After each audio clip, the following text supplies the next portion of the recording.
Maharashtra, where we're understanding an NCP delegation is now meeting the governor, seeking Maharashtra Minister Abdul Sattar's removal. This after the Maharashtra minister, remember, it abused NCP Neta Supriya Sule. Abdul Sattar had apologized after the Chief Minister Eknath Shinde had stepped in, but the NCP is not ready to accept that apology. They're up in arms. They're seeking a removal of Abdul as a minister.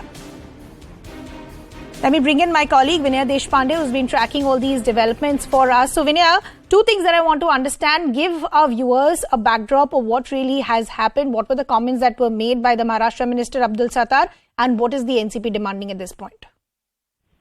Well, extremely unfortunate incident there, and very derogatory terms were used by Maharashtra Minister against Supriya Sule. Something that cannot even be repeated, the kind of terms that were used against her. And that is why we have seen that for the last 2 days, NCP has been up in arms against this kind of a statement. We saw that Abdul Sattar's effigies were burned by NCP cadres across the state yesterday. We saw statewide protests as well. And now today, a delegation of senior NCP leaders has gone and met Governor Bhagat Singh Koshyari, requesting that action should be taken and that Abdul Sattar should be expelled from the cabinet for the kind of derogatory language that he has used. Clearly, that is something that has got the Shinde government extremely embarrassed. In fact, the government has also apologized for the kind of remarks that were passed by the minister against the NCP leader. But we will see that Eknath Shinde, who is the Chief Minister of Maharashtra, will also likely hold a meeting with top leaders of his group, asking them to refrain from making any such controversial statements. But clearly at this point in time, demand has been growing from the NCP to take action against Abdul Sattar, a Maharashtra minister who used extremely crass, unfortunate and unacceptable words against NCP leader Supriya Sule. Vinaya, as you were rightly pointing out, considering the fact that we've seen the Chief Minister step in also, but the NCP doesn't want to stop at anything short of either being... Okay, Vinaya, I'll just request you to stay on with us. We, in fact, have Madhman of the NCP now joining us on the broadcast. So, good to have you on the broadcast with us. We do know a delegation of your party is meeting the governor. What are you demanding at this point? Mr. Memon, can you hear me? Yes, you see, Abdul Sattar's irresponsible and rash statement has caused furor very deservedly.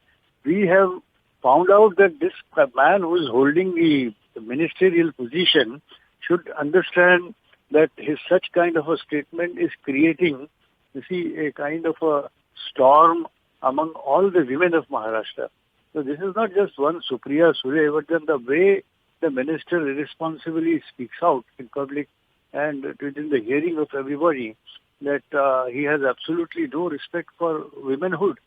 He doesn't deserve to be continuing in the office as a minister. So immediate reaction also I had suggested yesterday that the Chief Minister must not only express sorry for what he has said, but Chief Minister would be justified in calling upon this man to immediately quit and sack him. But sir, I'm reading the statement that was issued by Deepak Kesarkar, who is the spokesperson as far as the Shinde-led Balasaheb Shiv Sena is concerned. And that statement clearly says that as a spokesperson, I've apologized on behalf of Abdul Sattar. We respect Sharad Pawar and Supriya Sule, but there is no question of giving resignation. Do you still think if you continue to mount pressure that resignation will come? No, this would mean that you make such kinds of statements and thereafter apologize. So the matter ends. In what circumstances did he say so? What is the truthfulness in what he has said? Why did he make such a statement? There are several questions that arise. Simply now saying that because there is so much of storm and unrest throughout, that you are scared and you want to save your chair. So you say, I am sorry, I apologize, I may withdraw my words. That's not the end of the matter. You can't simply commit an offense and thereafter say, I am sorry. You see, I don't think the law has to take its own course. If FIR is registered, because now Supriya has already lodged a complaint with the Women Commission, and I am sure that they will deal with the matter on merits. Okay, Mr. Memon, we leave the conversation there. If our colleague Vinaya is still with us, I quickly want to go back to Vinaya also. Vinaya, there you heard from Majid Memon of the NCP. The NCP is saying an apology will just not be enough, because what is the larger message that you're sending out, not just to Supriya Sule, but other women as well? Well, yes, and we have seen the kind of misogynistic comments as well that have been coming in for the last few days. So, Rima, this isn't just about Abdul Sattar. We had seen the kind of misogynistic comments that had come from a senior BJP leader as well. Even at that time, they were directed against Supriya Sule.